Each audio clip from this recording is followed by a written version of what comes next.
Colonel North, please rise.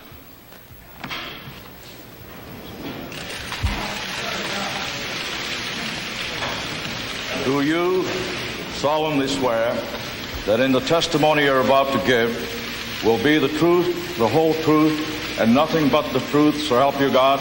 I do. I had the approval of my superiors. He's Ollie this and he's Ollie that. Get him out of here, the brute. But he's the savior of his country when the guns begin to shoot. My memory has been shredded. If you would be so kind as to repeat the question. Are you here telling the committee that you don't remember whether on November 21st there was a document in your files reflecting presidential approval? That is a bald-faced lie told to the Iranians. And I will tell you right now, I'd have offered the Iranians a free trip to Disneyland if we could have gotten Americans home for it.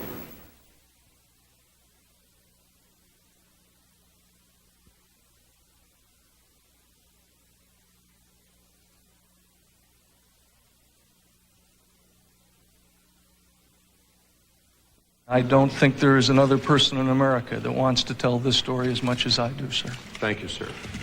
I came here to tell you the truth, the good, the bad, and the ugly. I am here to tell it all, pleasant and unpleasant. And I am here to accept responsibility for that which I did. I will not accept responsibility for that which I did not do. Weren't you going through your files to get rid of embarrassing documents? Embarrassing? No. Documents that would compromise the national security of the United States, documents that would put lives at risk, documents that would demonstrate a covert action in the U.S. direction and control and relationship to it? Yes. Embarrassing? No. I'm not embarrassed to be here, counsel. The reason I destroyed documents. That was not the question, I want to answer that. That is not the question on the table. But that's important. The question on the table is different. Are there any documents, or were there in your files, that you were thinking about shredding on November the 21st that would have been any more damaging politically than one of these diversion memos reflecting presidential approval? That's the question. The way you have asked the question, I can tell you absolutely not, because I don't think the documents existed on November 21st. But according to Time last week, it said that someone who was associated with you, on one occasion you held up a copy of the Bolin law and said, this is the law I'm violating and I could go to jail. And I think from your testimony yesterday, the day before, you said that's false. It's hogwash, sir. My question is simple. Did you tell the Iranians with whom you were negotiating on October 8th and 9th that the Secretary of Defense had told the President at his most recent meeting, when the American people find out that this has happened, they'll impeach you? Mr. Niels, this is apparently one of the transcripts of tape recordings that I caused to be made of my discussions with the Iranians. I would like to note that for every conversation, whenever it was possible, I asked for the assistance of our intelligence services to tape record and transcribe every single session, so that when I returned, there would be no doubt as to what I said. I am the one who created these tapes, plus the 7 hours of tape recordings that your committee found yesterday, because I knew where they were and I kept trying to alert you to them. And I am the one who created those tapes, so there would never be any doubt in the minds of my superiors as to what I had said or why I had said it. That is a bald-faced lie told to the Iranians. And I will tell you right now, I'd have offered the Iranians a free trip to Disneyland if we could have gotten Americans home for it. What I am saying, and I will repeat it again, I did not engage in this to make anybody, not myself, not General Secord, not Mr. Hakim or any of their other people, rich in the process. No one. The problem is here, they were getting rich. Do you have any final statement to make, sir? A very brief one, sir. Please proceed. I would simply like to thank the American people who have responded with their good wishes, their support, their prayers, through what has been for me and my family a long and difficult ordeal. I thank them for that, and I salute them. Senator, without going overboard on the statement, I don't think that there's anyone else in the United States of America that worked as hard as I did to ensure A, democratic outcome, and B, the survival of the Nicaraguan resistance from 1984 to 1986. Colonel, there's no question about it. People used to walk up to me and tell me what a great job I was doing. And the fact is, there were many, many people, to include the former Assistant to the President for National Security Affairs, the current National Security Advisor, the Attorney General of the United States of America, the Director of Central Intelligence, all of whom knew that to be wrong.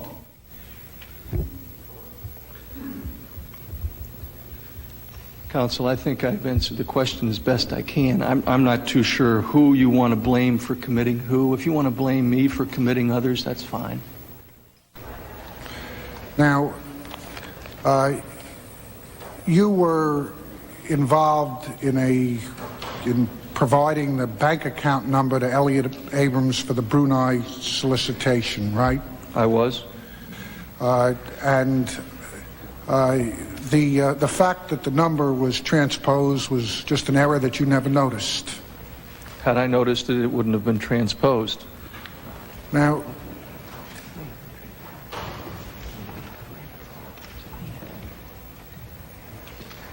well, again, Counsel, I have not seen that card. I would point out that my secretary, and as I indicated yesterday, I believe, was not only given the gift of beauty by the good Lord, but she had brains.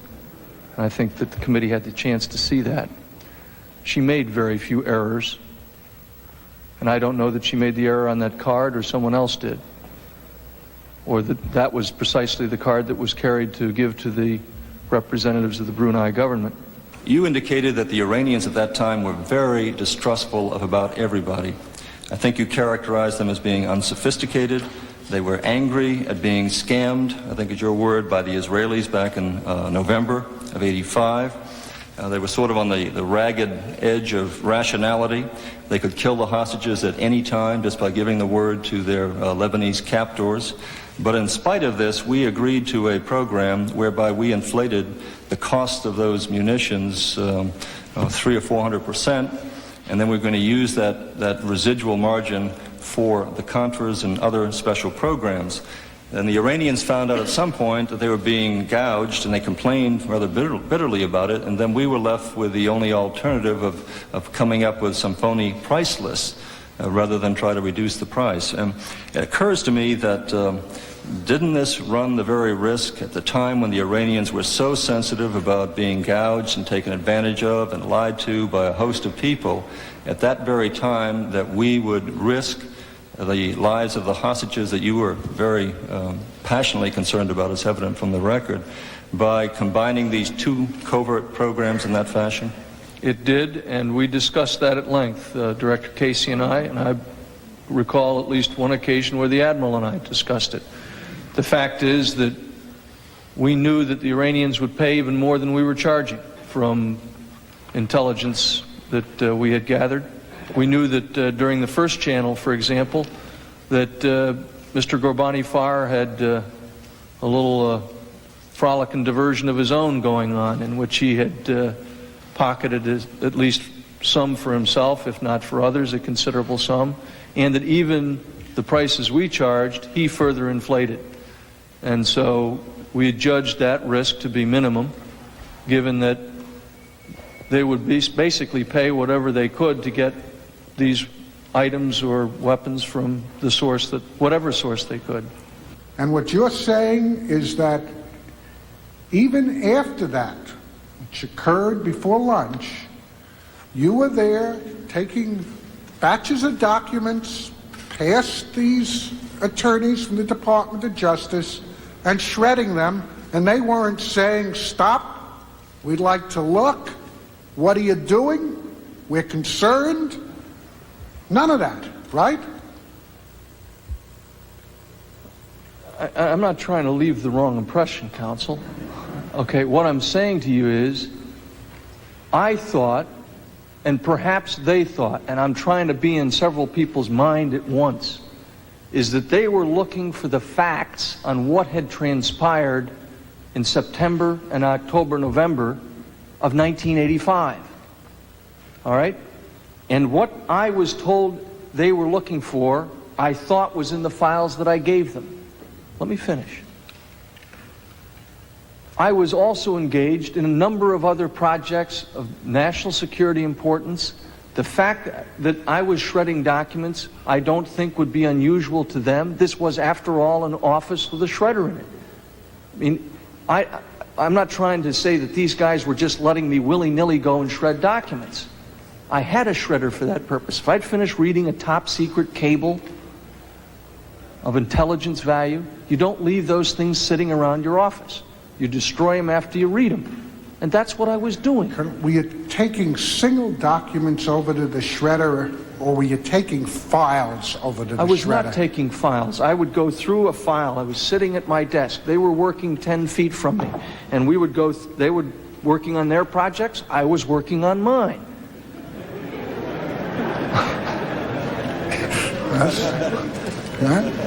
I want to hear more about it. Go ahead. Well, I'm not interrupting. I don't think you ought to accuse them of incompetence because they stopped a guy from doing his job. That's why the government of the United States gave me a shredder. But your job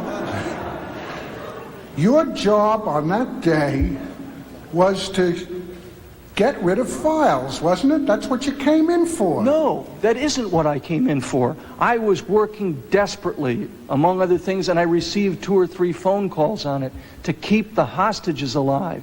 Good grief, we'd had this stuff all over the newspapers. The Israelis were calling me every half hour, and I was working with those people. They heard me taking the phone calls. Colonel, I was also in the process of looking after several other action packages that I had to move across the street on totally unrelated issues. Colonel, was your work on the phone with the Israelis leading you to shred documents? Objection. On occasion. Well, you can't land 120 or let's say 80 Hawk missiles in a jumbo jet, unload it, store it, and then put it back on 3 small planes at an airport without people there knowing that you're transporting something other than oil drilling equipment, can you? Well, it depends on what they're packed in, but I mean, what you just hit on is one of the reasons why we were so concerned with this whole operation to begin with. Well, what I'm asking there were is... major problems operationally in this thing right from the start. And what bothered me most of all, and I think I communicated that fairly clearly to my superiors, is here, fix it. And the thing is already on fire when they throw the bag to you, and you know what's in the bag. It's a serious problem. Is it also so that for some months you had been telling friends like Mr. Owen that you were going to be the fall guy? I may well have, as I believe I have already testified. I may well have told Mr. Owen and perhaps others that if this whole thing came down to creating a political controversy or embarrassment, that I would be the person who would be dismissed or reassigned or fired or blamed or fingered or whatever one wants to use as a description. Did you ask him, Admiral Poindexter, why did you not discuss this with the President? No. Why not? First of all, I'm not in the habit of questioning my superiors. If he deemed it not to be necessary to ask the President, I saluted smartly and charged up the hill. That's what lieutenant colonels are supposed to do.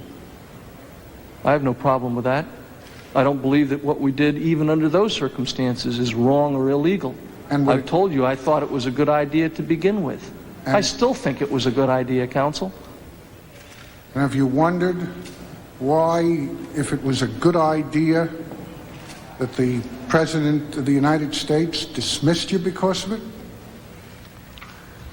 Let me just make one thing very clear, Counsel. This Lieutenant Colonel is not going to challenge a decision of the Commander-in-Chief for whom I still work. And I am proud to work for that commander-in-chief. And if the commander-in-chief tells this lieutenant colonel to go stand in the corner and sit on his head, I will do so. And if the commander-in-chief decides to dismiss me from the NSC staff, this lieutenant colonel will proudly salute and say thank you for the opportunity to have served and go. And I am not going to criticize his decision, no matter how he relieves me, sir. Has anyone given you an explanation, Colonel North, on behalf of the President, of why he did not think it was a good idea and dismissed you? The President of the United States saw fit to call me later the same day. And in the course of that call, which was also intensely personal, he told me words to the effect, "I just didn't know." Admiral Poindexter was specifically asking you to send memoranda up for the President's approval. Well, again, in this particular case, that's true, Mr. Niels, and I don't believe that I have said that Admiral Poindexter told me to stop. Did I? Where are these memoranda? Which memoranda? The memoranda that you sent up to Admiral Poindexter seeking the President's approval. Well, they're probably in these books to my left that I haven't even looked through yet, and I'm going to, if I try to guess, I'm going to be wrong. But I think I shredded most of that. Did I get them all? I'm not trying to be flippant. I'm just... Well, that was going to be my very next question, Colonel North. Isn't it true that you shredded them? I believe I did. Once the documents were destroyed, you were out there without any kind of assurance that anyone would stand behind you. Is that fair to say? That was the plan. I mean, it was planned that I would be out there. I mean, and everything had gone right according to plan right up until about 12:05 in the afternoon the next day, or several days thereafter.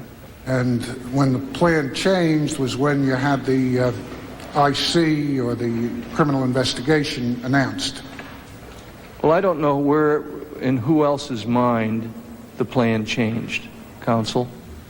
I know that when I heard the words criminal investigation or criminal behavior, or whatever the words were that were used in the press conference, or shortly thereafter, it was certainly profound at that point, that my mindset changed considerably.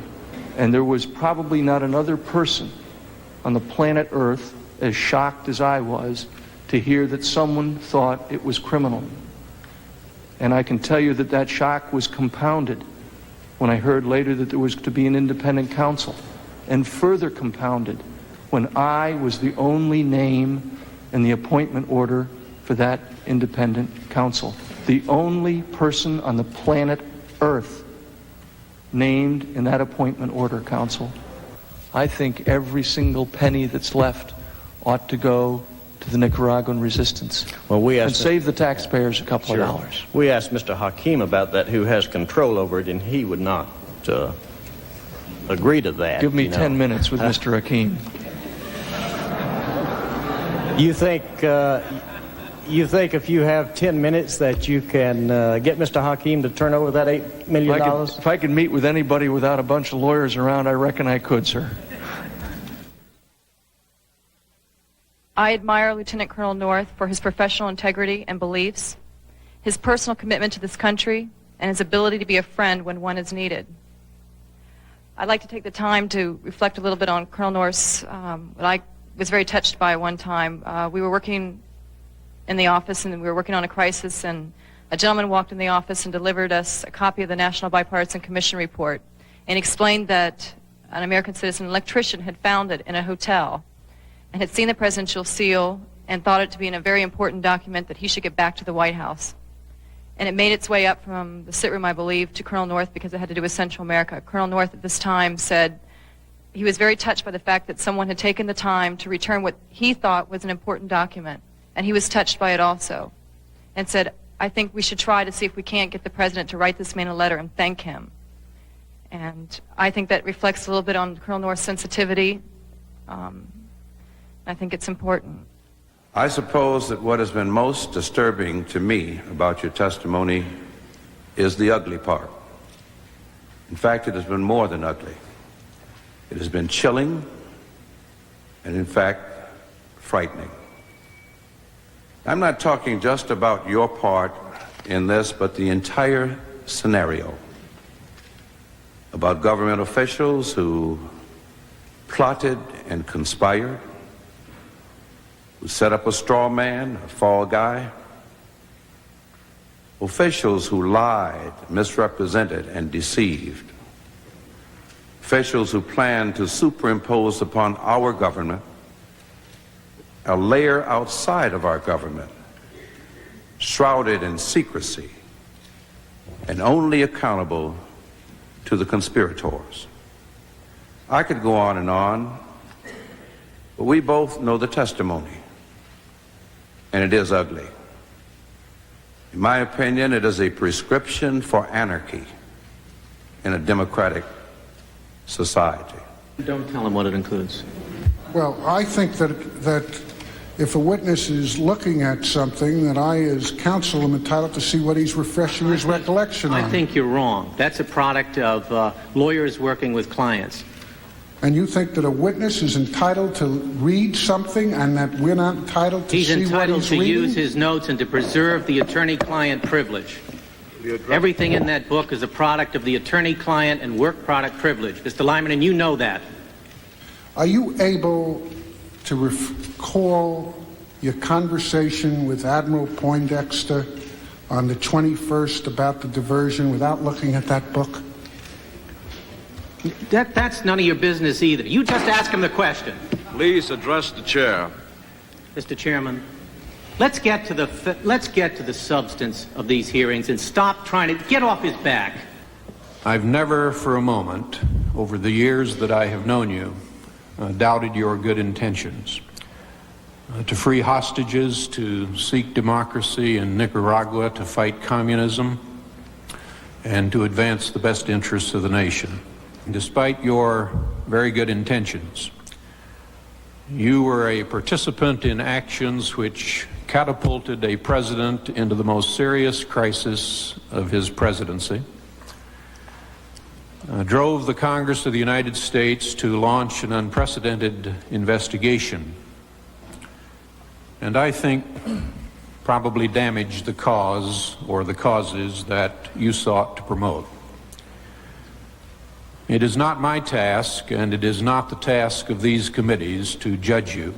I don't know whether you're going to go down in history as a hero or not.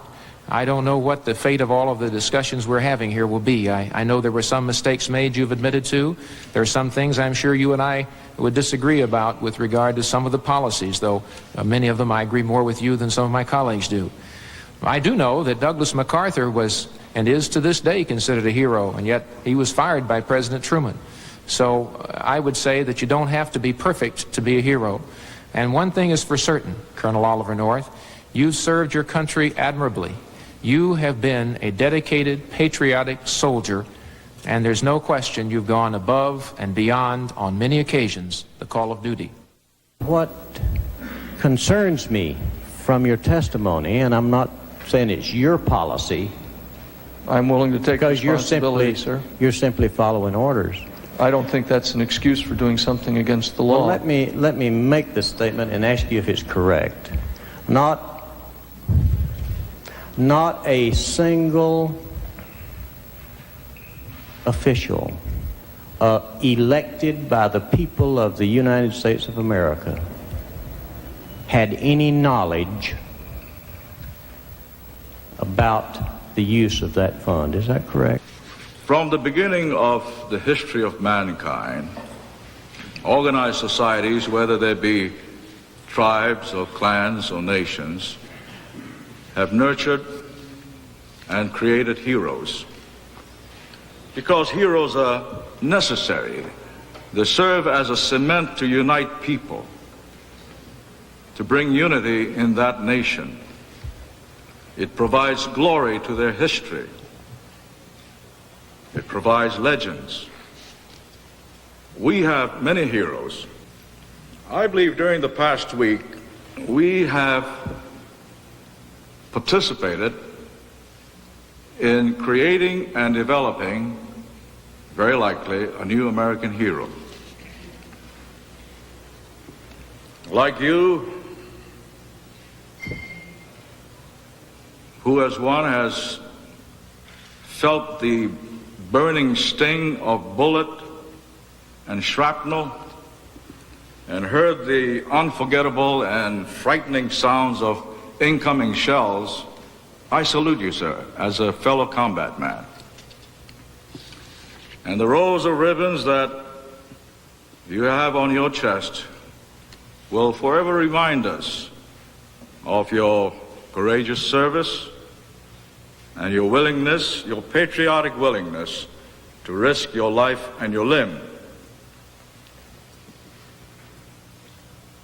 I'm certain the life and burdens of a hero will be difficult and heavy. And so with all sincerity, I wish you well as you begin your journey into a new life.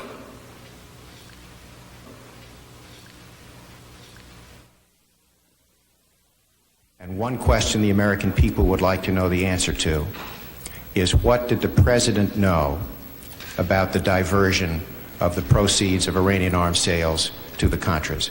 Can you tell us what you know about that, sir? We just took a long leap from Mr. Hassenfuss's airplane. As I told this committee several days ago, and if you will indulge me, counsel, in a brief summary of what I said, I never personally discussed the use of the residuals or profits from the sale of U.S. weapons to Iran for the purpose of supporting the Nicaraguan resistance with the President. I never raised it with him, and he never raised it with me during my entire tenure at the National Security Council staff. Throughout the conduct of my entire tenure at the National Security Council, I assumed that the President was aware of what I was doing and had, through my superiors, approved it. I sought approval of my superiors for every one of my actions, and it is well documented. I assumed, when I had approval to proceed from either Judge Clark, Bud McFarlane, or Admiral Poindexter, that they had indeed solicited and obtained the approval of the President. To my recollection, Admiral Poindexter never told me that he met with the President on the issue of using residuals from the Iranian sales to support the Nicaraguan resistance, or that he discussed the residuals or profits for use by the Contras with the President, or that he got the President's specific approval. Nor did he tell me that the President had approved such a transaction. But again, I wish to reiterate that throughout, I believe that the President had indeed authorized such activity. No other person with whom I was in contact with during my tenure at the White House told me that he or she ever discussed the issue of the residuals or profits with the President. In late November, two other things occurred which relate to this issue. On or about Friday, November 21st, I asked Admiral Poindexter directly, does the President know? He told me he did not. And on November 25th, the day I was reassigned back to the United States Marine Corps for service, the President of the United States called me. In the course of that call, the President said to me, words to the effect that, I just didn't know. I happen to believe that this nation needs to be able to conduct deniable covert operations. I believe that this President, like all presidents, needs to have an ability to dissociate himself from those activities, and that the U.S. role should remain hidden or deniable and not be revealed. And that is, after all, the essence of those operations. Part of a covert operation is to offer plausible deniability of the association of the government of the United States with the activity. Part of it is to deceive our adversaries. Part of it is to ensure that those people who are at great peril carrying out those activities are not further endangered. All of those are good and sufficient reasons to destroy documents. And that's why the government buys shredders by the tens and dozens and gives them to people running covert operations, not so that they can have convenient memories. I came here to tell you the truth, to tell you in this committee and the American people the truth, and I'm trying to do that, Mr. Niels, and I don't like the insinuation that I'm up here having a convenient memory lapse like perhaps some others have had. And so we told them, don't worry, we won't divulge it. I was sent there and I told them that on instruction.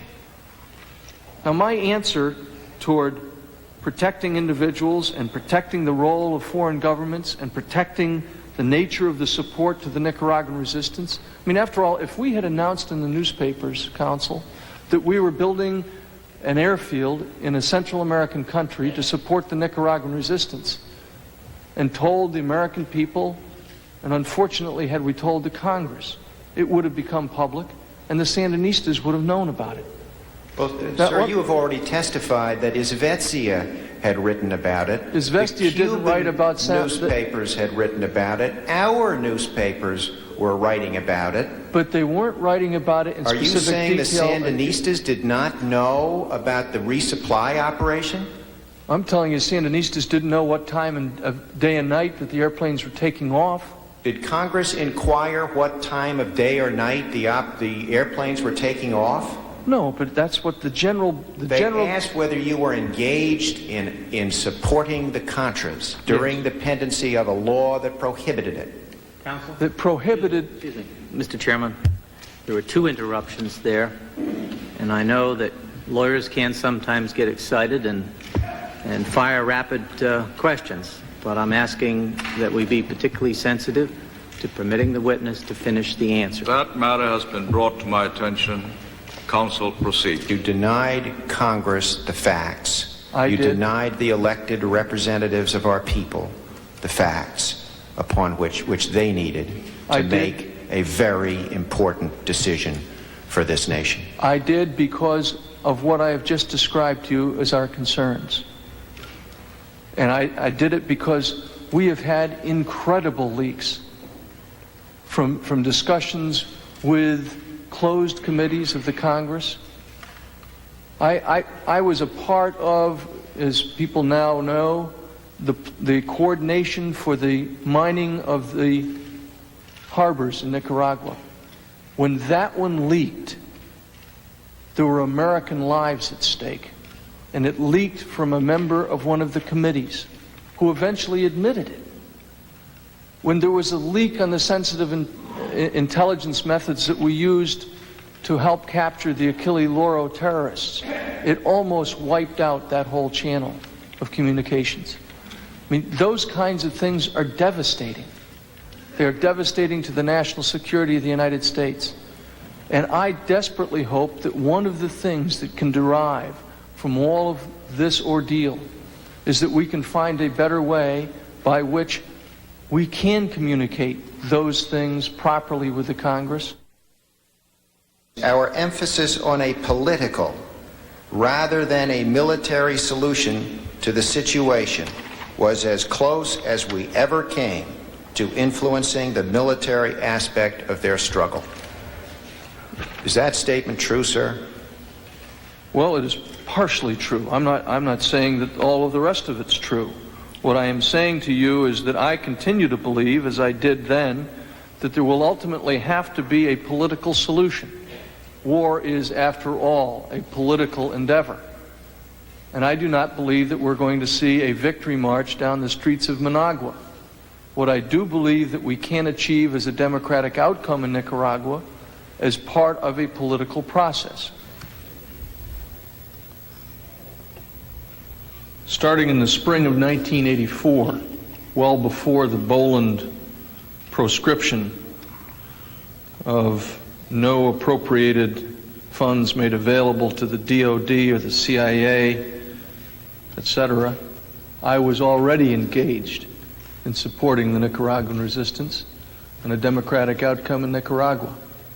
I did so as a part of a covert operation that was carried out starting as early as the spring of '84, when we ran out of money and people started to look in Nicaragua and in Honduras and Guatemala, El Salvador and Costa Rica for some sign of what the Americans were really going to do.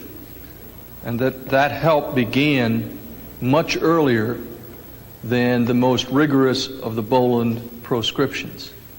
And yes, it was carried out covertly, and it was carried out in such a way as to ensure that the heads of state and the political leadership in Nicaragua, in Central America, recognized that the United States was going to meet the commitments of the President's foreign policy. And the President's foreign policy was that we are going to achieve a democratic outcome in Nicaragua, and that our support for the Nicaraguan freedom fighters was going to continue, and that I was given the job of holding them together in body and soul.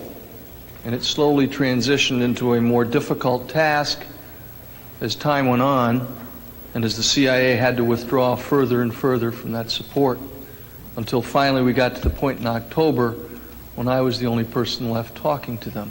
I take it one area of your support was to endeavor to raise money from sources other than the U.S. Treasury. That's correct. Boland proscriptions did not allow us to do so. And so we sought a means of complying with those Boland proscriptions by going elsewhere for those monies. And you went to foreign countries? I did not physically go to those foreign countries. Representatives of foreign countries and I had discussions about those matters, yes. And you asked them for money for the Contras? Well, I want to be a little bit more specific about that. I don't recall going hat in hand to anybody asking for money. I do recall sitting and talking about how grateful this country would be if the issue that they had discussed with others were indeed brought to fruition. Mr. McFarland has testified that he gave you instructions not to solicit money from foreign countries or private sources. Did he give you those instructions? I never carried out a single act, not one, Mr. Niels, in which I did not have authority from my superiors. I haven't, in the 23 years that I have been in the uniformed services of the United States of America, ever violated an order. Not one. But that wasn't the question. The question was... That is the answer to your question. No, the question was, did Mr. McFarland give you such instructions? No. I had already provided to Mr. McFarland a card with the address of an account, an offshore account which would support the Nicaraguan resistance. And thank God somebody put money into that account, and the Nicaraguan resistance didn't die, as perhaps others intended. Certainly the Sandinistas and Moscow and Cuba intended that, and they didn't die. I was the person who was causing these things to happen. There was no doubt in their mind. That's why when an airplane goes down in Honduras, they call me to get the bodies home and to pay the costs. That's why when somebody needs something done in the case of this contact right here, you've pointed out as part of exhibit number 79, they called me. These people knew what I was doing. They knew that it was a covert operation being conducted by this government to support the Nicaraguan resistance. In addition to raising money from third countries, I take it you also raised some money from private individuals. I want to be very clear about that. Not because of Boland, but because I understood that there were regulations against government officials soliciting. I do not recall ever asking a single solitary American citizen for money. I want to make that very clear. You may have found someone who said that I did, but I sure don't remember it, and I tried very, very hard to live with that proscription. Not because it was Boland, not because we perceived that the NSC was in any way obviated from doing what I was doing, but only because someone had told me that a U.S. government official should not, cannot, will not, whatever, solicit. Well, you asked Joseph Coors for $65,000 for a mall airplane, not didn't so. you? He offered the money, and I told him where to send it, and an airplane was bought with it, and it flies today in support of the Nicaraguan resistance unless the Sandinistas have shot it down. Did you call him? No. He arrived in my office one afternoon. Would you describe that event? Well, again, you're probably going to pull out a note of mine that's got something on it. And if you can, refresh me, but otherwise I'll go unrefreshed. As I had seen Mr. Coors a number of times, both before and since. It is my recollection that Mr. Coors arrived in my office one afternoon. I got a telephone call from Director Casey. Maybe I went down and met Mr. Coors in Mr. Casey's office, or maybe he walked into my office. I don't recall specifically. He offered to help, asked what he could do. I suggested various things, showed him an airplane that was desperately needed, a STOL airplane that would take off, short takeoff and land. And he said, "Good, how much is it?" Or words to that effect. I said, "There's the price list from the company."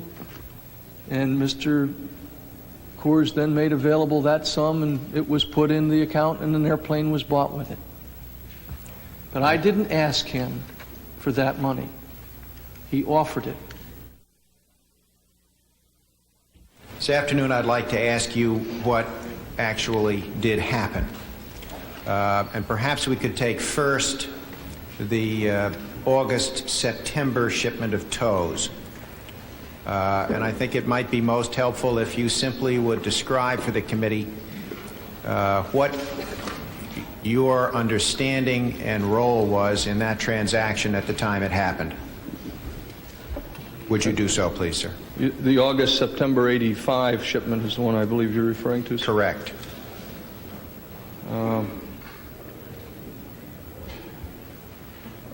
I'm working without refreshed recall. Let me do the best I can to remember back to that period of time. I had had several meetings with Mr. Ledeen, which led to a meeting or two with two Israeli citizens, private citizens, and then a subsequent meeting, as I recall, with Mr. Ghorbanifar. That in turn led to a meeting with Mr. Kimke, and I believe all of these took place prior to the September shipment. Mr. Kimke and Mr. McFarland then had a meeting, as I recall, and I was aware, I think by virtue of the sensitive intelligence, at the time that the Israelis were indeed involved in a transaction. I did not know at the time the exact nature of that, I don't think, but I did know that as a consequence, an American hostage or two was expected to be released. I was instructed to take precautions for that eventuality. We did so. Reverend Weir was picked up in accord with what we expected to happen, delivered to a U.S. vessel, and then shortly thereafter brought to a U.S. military installation here in the United States. I met him and brought with me a letter from the President asking his assistance as best he could give it and expressing the President's well wishes on his release from captivity. I don't have a specific recall of many things happening in between although I believe I had another meeting with Mr. Ghorbanifar. My next very specific recollection are the series of phone calls I described to you on or about the 17th of November. I'd like to stop you and ask you some questions about the tow transaction, if I may first. Yes. Who are the two Israeli citizens? Mr. Schwimmer and Mr. Nimrati. Were the meetings that you described with Mr. Ledeen, Mr. Schwimmer, Mr. Nimrati, and Mr. Ghorbanifar meetings in which arms were discussed? I believe they were, yes. And hostages? Oh, yes, but also discussed were the broader purposes for an opening with Iran, the opportunity to end Shia fundamentalist terrorism.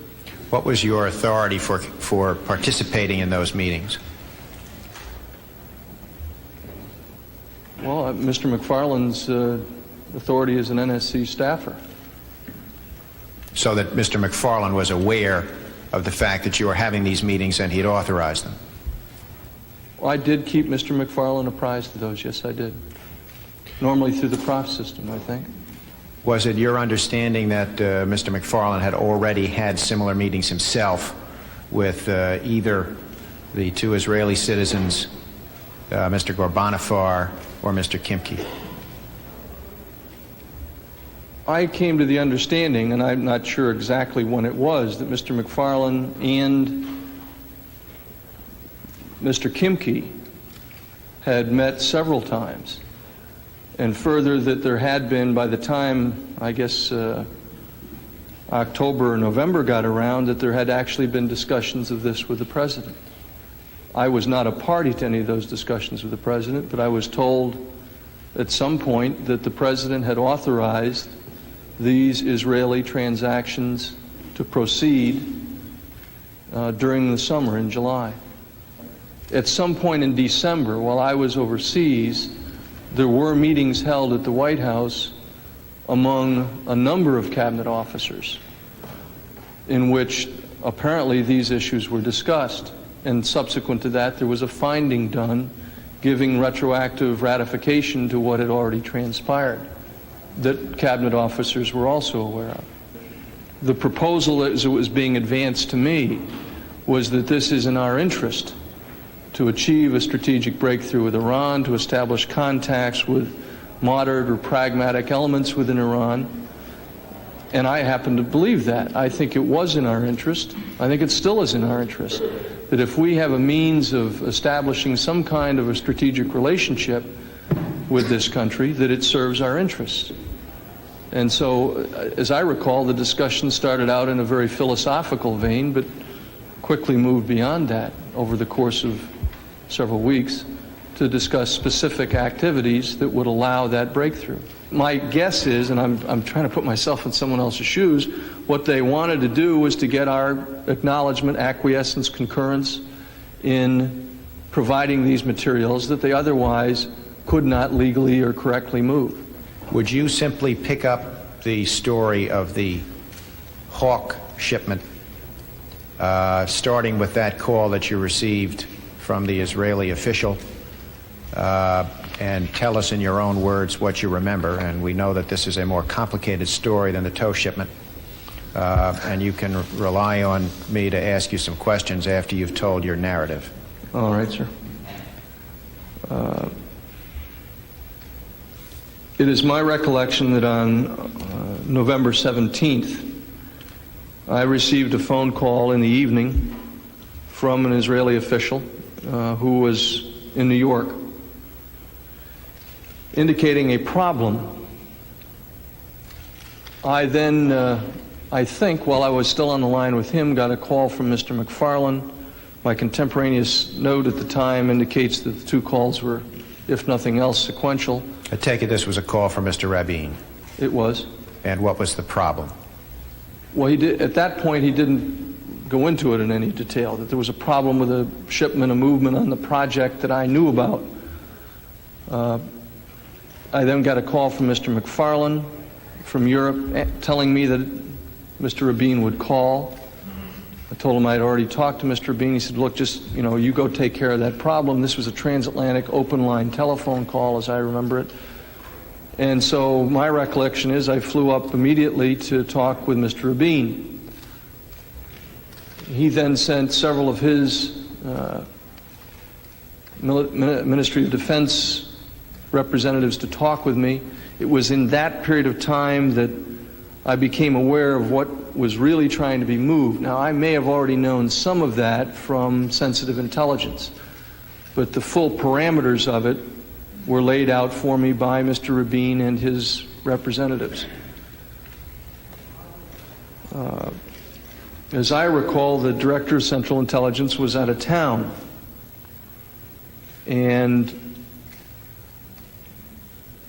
in my discussions which followed with the MOD representatives, they specified a replenishment problem. In addition to solving the immediate problem of getting the Hawks, the original number of which was to be 120, moved from Israel through a European country and then on to Iran, there was the problem of replenishing the tows which had been shipped in August, September. As I recall, I made a number of telephone calls to the Department of Defense, to my point of contact. I think it was at that point either Mr. Cook or General Powell, trying to ascertain the cost of a Hawk system, the cost of a tow system. There was a rather protracted period of time in which all of this was worked out. I also took, at that point in time, a decision with the approval of Admiral Poindexter and Mr. McFarland, and asked General Secord to fly to Europe to see what he could do to straighten out the mess. I want you to explain once again how Secord and Hakeem were first brought into the picture. My recollection, Congressman Jenkins, is that in the early days of 1984, when we saw the money running out, we had a number of discussions within the administration as to what the alternatives were. And the person who suggested General Secord to me, and I then took the name to Mr. McFarland, was Director Casey. And did you at that time already know General Secord? I had met General Secord in 1981, shortly after I arrived on the NSC staff. He was at that point, I believe, I don't want to get his title wrong, but I think his title was Deputy Assistant Secretary of Defense for International Security Affairs. I may have the title wrong. Let me ask you about him. At that time, did you know that there had been some question at one time or another about a security clearance for General Secord? No, I did not, sir. At any rate, you made contact with him, and it was him that brought in Mr. Albert Hakeem. Yes, sir. Again, I went to General Secord. As I recall, it might have been in the spring or summer of '84. Basically seeking someone who can give the kind of advice and logistic support and the kinds of activity support to the resistance that we perceived they needed, because the CIA was, as I indicated, being pulled away. I take it there was originally contemplated to ship more than 18 Hawks. The original number as I remember, the original number I was told was 80, and then I was told later on that it was 120, and 120 sticks in my mind as being the number that was eventually determined that was intended to be shipped. And I think that we had some confirmation that that was the arrangement through sensitive intelligence. And can you tell us the story of why only 18 were shipped? It's a bit of a horror story. The original plan had been worked out by the Israelis. Would have put, as I recall, either 40 or 80 on a 747 cargo jet, and that would offload in a European country, then reload onto other aircraft. General Secord said, that's not going to work. It's going to be too visible to people. Let's move the stuff out of Israel directly. He worked that out with the Israelis, and only 18 could be put into the kind of aircraft that was provided, because apparently the configuration of the door, I defer to experts on loading airplanes for exactly what the problem was, but it was, I think, a loading problem more than anything else that only allowed 18 to be loaded at once. Well, that explains why only 18 went at one time, but why weren't the rest of them shipped later? To coin a phrase, I think the Iranians went ballistic when they saw what they got. And the reason they did so is they had apparently been told by the Israelis that they were getting a system that would shoot down Soviet and Iraqi high-altitude aircraft. And the Hawk system is not a high-altitude weapon system. It is a low-altitude defensive weapon system. And apparently they felt that they had been misled. Now, having not been a party to whatever the Iranians were told, either by Mr. Ghorbanifar or Mr. Nimrati or Mr. Schwimmer, General Secord was obviously concerned that someone had misled the Iranians at the far end, and they were very upset. I mean, we could see that in sensitive intelligence. They apparently disassembled one of the 18 Hawks, noticed that it did not meet what they had. In fact, it was the same as what they already had in their inventory from the United States, and were very, very concerned. We became concerned at that point, or at least I did, that because of the commitments that had been made for something other than what was delivered, that we were indeed, instead of rescuing hostages, creating a situation in which they were being placed at increasing risk because of potential reprisals or something like that. And at that point in time, a proposal was developed by which we would take these activities and exert more control over them and management over them. In that you just couldn't have people making commitments for American lives in faraway places and creating a situation where those who were supposedly helping to influence their release would think we were being just cheating on them, is the word that was used frequently in the sensitive intelligence.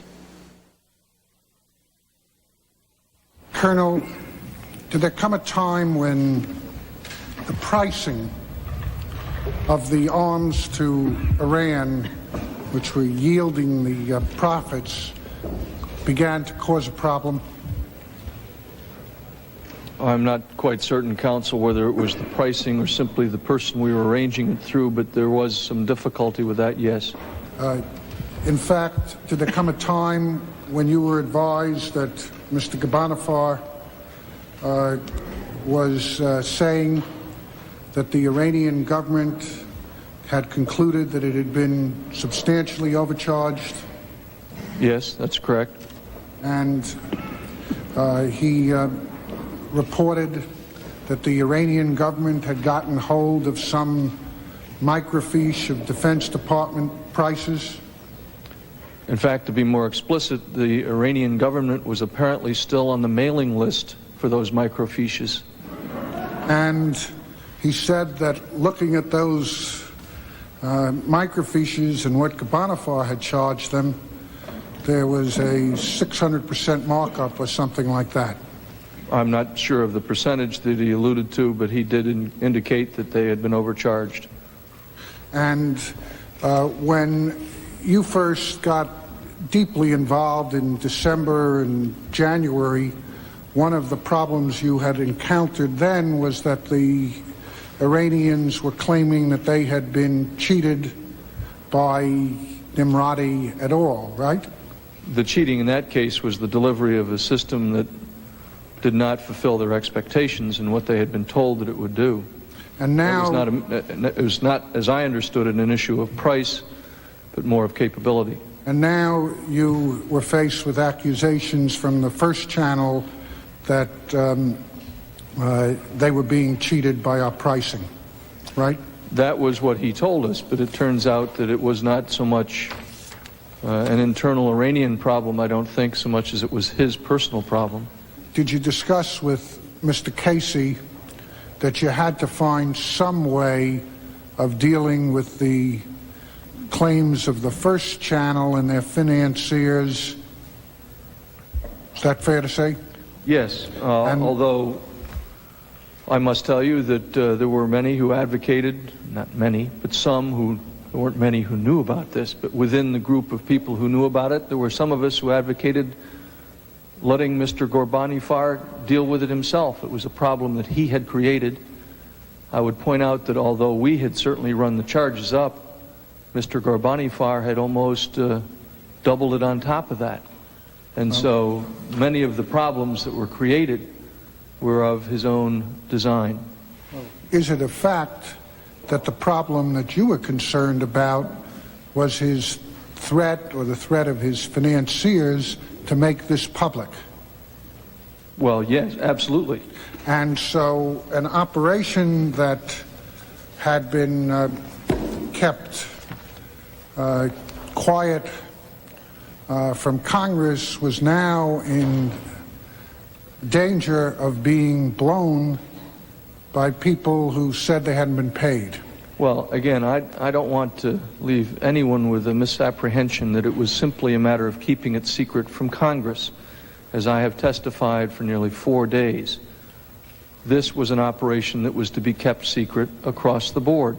And it wasn't simply a matter of keeping it from the Congress. When you say... It was a covert operation for all of the reasons that I have described, the needs for secrecy and covert operation. Well, when you say secret across the board, would you agree with me that at the very least the following people knew about our involvement? One, Mr. Ghorbanifar. Certainly, he started it. The Israelis. Some in the Israeli government. The Iranian government officials in the first channel. Yes.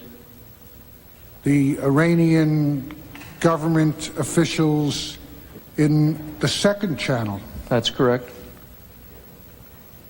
So that you were willing, now when I say you, I'm not talking just about you, obviously. Those engaged in the activity. Yes, those who were engaged in the activity were willing to take the risk on trusting them with secrecy, but concluded that it was not possible or prudent to reveal it to the leadership of Congress.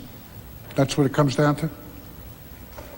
Counsel, you're asking me to second-guess the decision not to have advised the Congress in the initiation of this activity on the finding of 6 or 17 January, and I'm not going to second-guess that decision. I would point out that in the previous administration, just prior to this one, there was a similar effort to rescue hostages, and to my knowledge, the Congress was not briefed on that one. And there were Iranians and Israelis and foreign government officials and officials throughout our government who were apprised of that activity, and because of the risk to life of American citizens, to include the hostages, the Congress was not briefed. Were you involved in the decision to seek the second channel? Yes. And you got approval on that from Admiral Poindexter? I did. And you were involved in the various negotiations with that channel? I'm not sure how many there were before I got involved, but the initial contact was made, I think, by General Secord in a European country. He evaluated it, reported back, and if my recollection serves me right, we then had a meeting here in the United States. And you understood that Mr. Hakim was the person who helped locate that channel? Yes. And did Hakim tell you that a $2 million reserve had been set aside in order to make payoffs for the second channel? Well, as we discussed last night, and I think even during the day yesterday, Mr. Hakim made it clear that there was a necessity to compensate those engaged in the activity. I did not press the issue. I know well the meaning of the term bakshish, and I know it is a long-established tradition in that part of the world. I do not recall discussing a specific amount, but it was very clear to me that that was part of the activity. When you were present at the negotiations, who headed the American negotiating team? Are we talking first or second channel? Second. I guess I did. Now, did you present to the second channel the so-called 7-point plan? I guess if that's what you're calling it, I suppose I wrote down 7 or 6 or 8 or whatever number of points on a piece of paper. I didn't refer to it at the time, I don't think, as the 7-point plan. Can you look at Exhibit 308? Is that your writing on the... That is my writing. And it's headed United States Proposal? That's what it says. Now, is that a proposal that you presented to the second channel?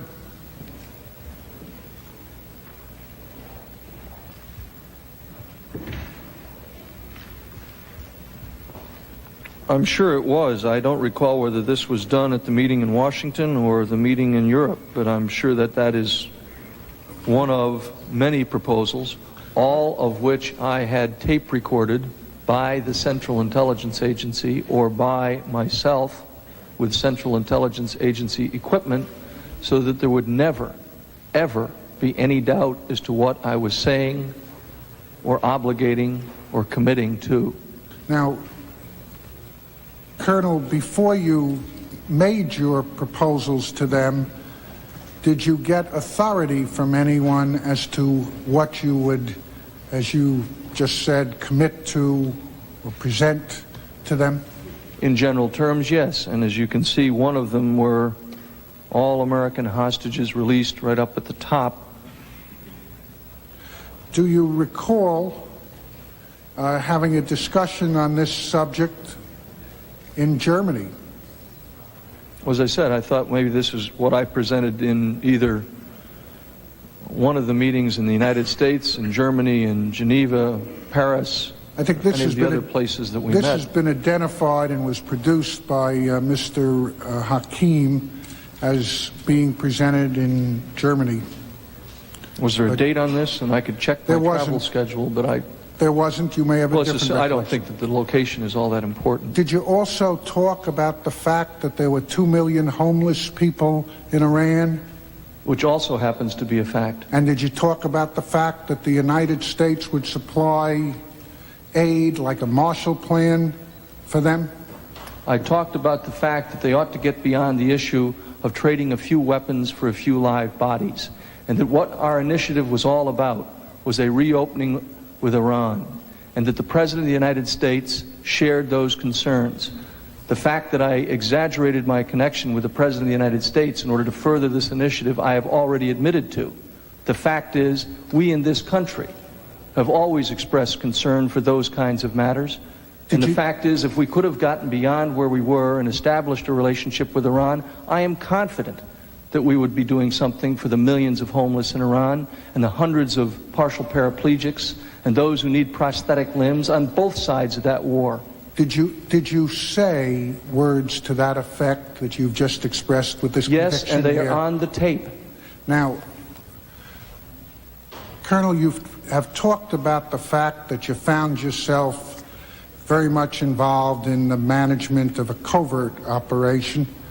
Did you now find yourself very much involved in a diplomatic assignment?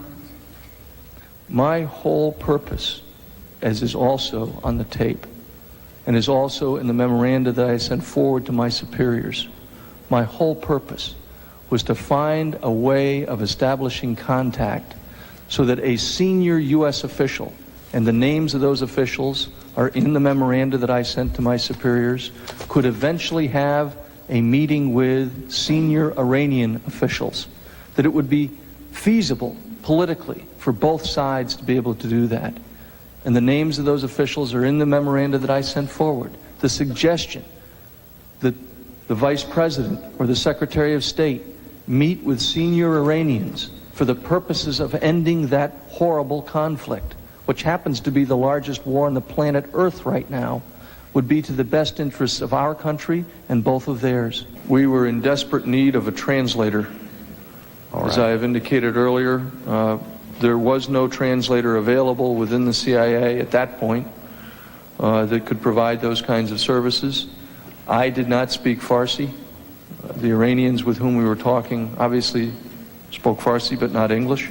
So and it was I did not want to have to rely on the translations being provided by Mr. Ghorbanifar. And when I mentioned this to General Secord, my recollection is that he said, well, I will get Albert Hakim, who perhaps by then I knew the name, but in any event, Mr. Hakim came and served as translator for those meetings. All right. And that was the meeting that you have testified to where the 7 points were first discussed with the first channel? No, sir. Or is that my recollection later? is that the 7 points issue came up with the second channel somewhat later. Now, at the time that you asked for Mr. Hakim at the suggestion of General Secord and met with the first channel, was in fact Mr. Hakim the only person on our side, you were handling the trip, that spoke Farsi? Yes, he was. Well, General Secord speaks some Farsi. He served in Iran, and he does speak some. I hope I'm not insulting him, but I don't think he speaks it as well as Mr. Hakim.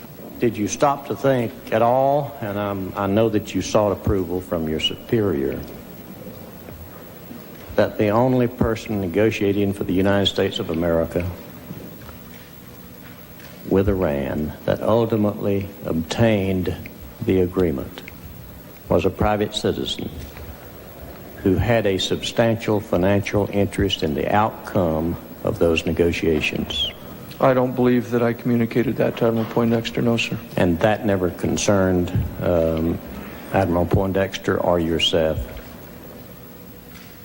Well, it may well be, Congressman Jenkins, that I was most injudicious, and I have certainly, difficult though it has been, and painful though some of it has been, told the committee of things that I have done. I quite honestly considered that to be motivation to make it succeed, in that he had interests that went beyond just his next promotion or going back and getting an accolade from his boss, that in fact it offered a greater chance for ultimate success. I knew as early as mid-October that my tenure at the NSC was coming to a close. I had had lengthy discussions about this with Director Casey. I had talked to Admiral Poindexter about it. I believe I'd even talked to Mr. McFarlane about it.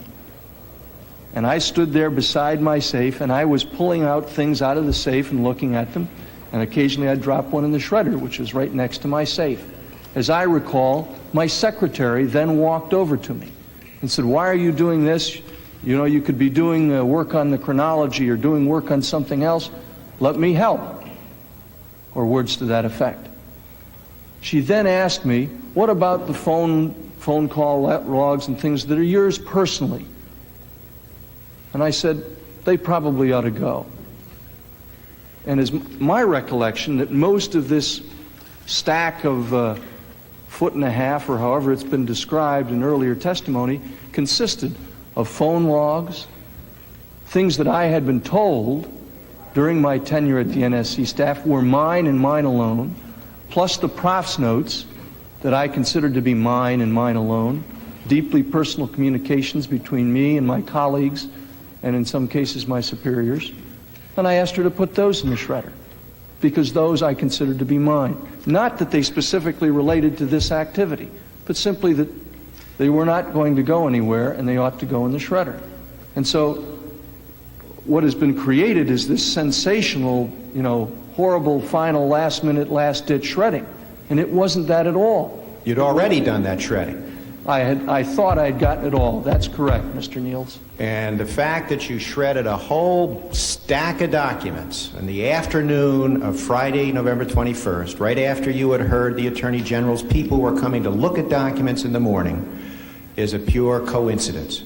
It had nothing to do with the fact that the Attorney General's people were coming in over the weekend to look at documents. Is that your testimony? The documents that they were going to look at were already laid out on the table in my office, and I am sure that there are colleagues of mine who worked in that office who can testify to that effect. Sometime in mid-November of 1986, were you asked to prepare summaries of the United States government's involvement in arms sales to Iran? My recollection, Mr. Niels, is that I was asked shortly after the revelations in Al-Sharia, and then the subsequent pickup by that by the American media, to prepare a chronology of the facts. And my recollection is that the very first of those was prepared during a rather frantic period of time during the first week or so of November. And that my first effort at that was probably about the 7th of November. And it was simply an effort to factually recount what had happened. I think there are two things, if I may just explain something to you, to explain some of the bewilderment that you may see, not only in me, but perhaps other witnesses who worked at the NSC. We all sincerely believed that when we sent a prof's message to another party and punched the button delete, that it was gone forever. Wow, were we wrong. And you have before you now recollections of facts or collections of facts as they were communicated back and forth to one another, for example, in November of 1985 or December of 1985, that we did not have at our disposal in November of 1986. Now, you're saying that when you pushed the delete button on a prof message, you thought it was gone from the system forever. That's correct. Are you also saying that if it was gone from the system, that you could pretend it never happened? That's not what I said. During the month of November, you prepared a number of these chronologies. During the month of November 1986. That's correct. And the committees...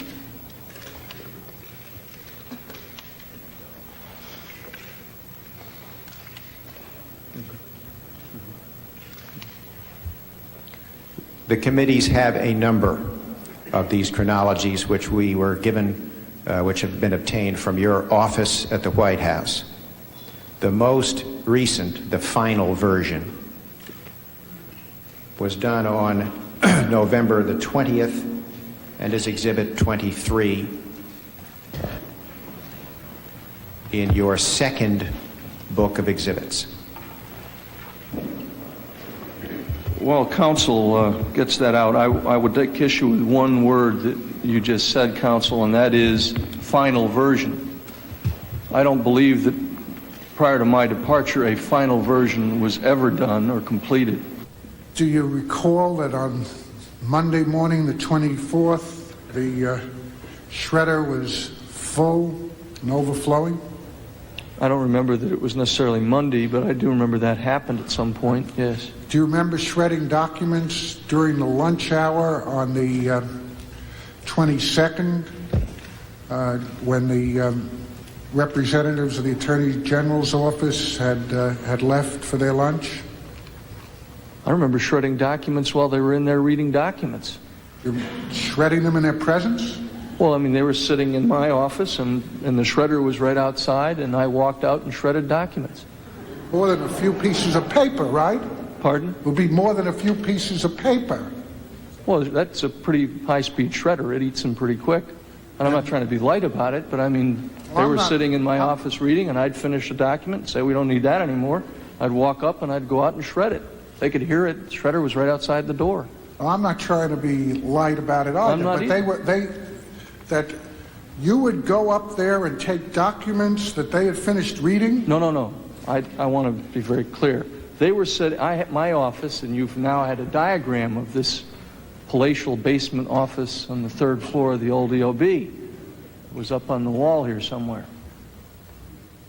And the desk that I had was in the corner of my office, and then there was a table about this size, and on that table was laid out all of the Iran documents. And I was working at my desk on other things, literally cleaning up files on lots of things.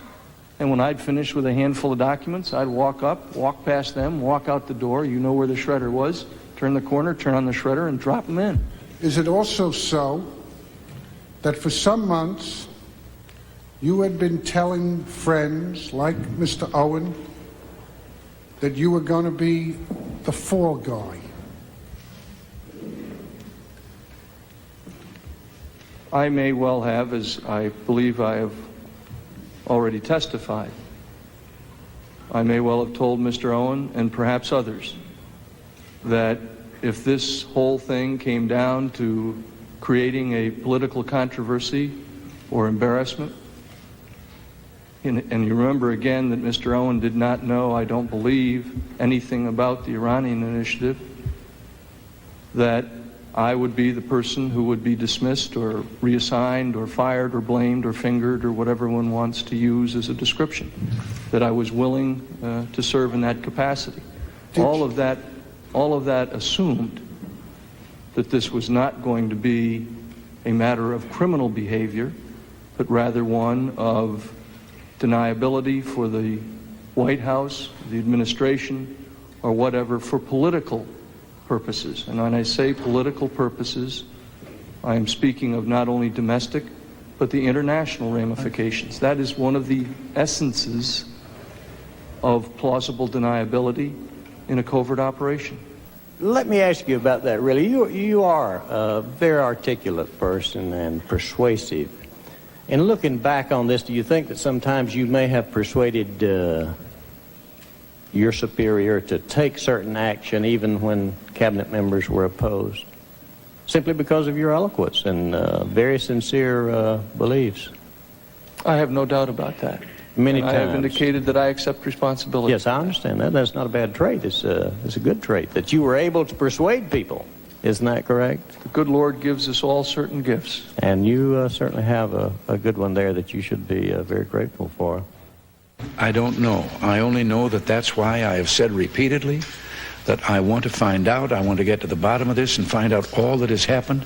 And so far, I've told you all that I know, and you know the truth of the matter is, for quite some long time, all that you knew was what I told you. All I know is that I was never, my memory didn't fail me on the fact that I had agreed to this thing. The only thing I could not recall was at what point was I asked. And as a result of that, and not being able to recall when...